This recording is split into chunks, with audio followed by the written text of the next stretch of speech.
Hey, Eric Sider here from Planting Pioneers, and in this video we're going to be harvesting our sweet potato.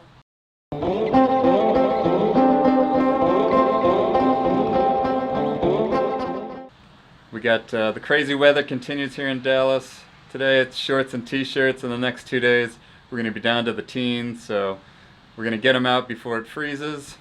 And we're not expecting much. We had east facing, we're really just growing them for the greens, but we'll see what we get. Alright, let's get into it.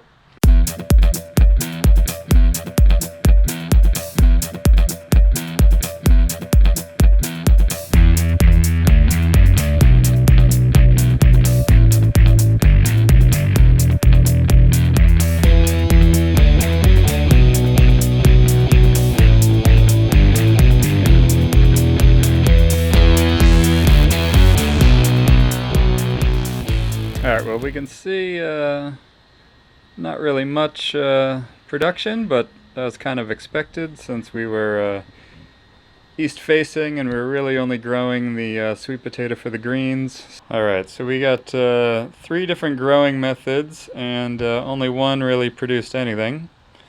So this was grown from a cutting. This, as you can tell, was just a whole sweet potato stuck in there. And then here we got a grown from a top.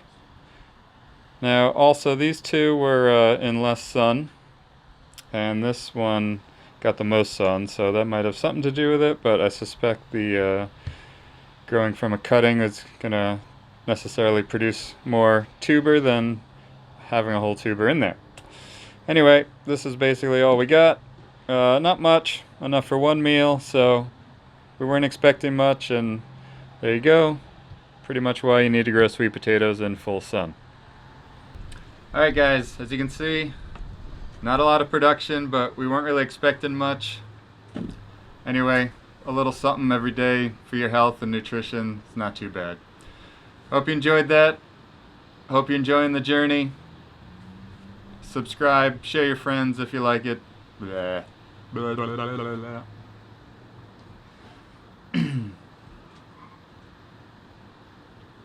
Alright guys, as you can see, not a lot of production, but honestly not too bad on 60 square feet of east facing patio, and we weren't expecting much, and it's probably why they tell you to grow sweet potatoes in full sun. Alright, hope you enjoyed that. If you did, hit the like button, consider subscribing. That's about it. Short and quick today. Thanks for watching. We'll see you next time.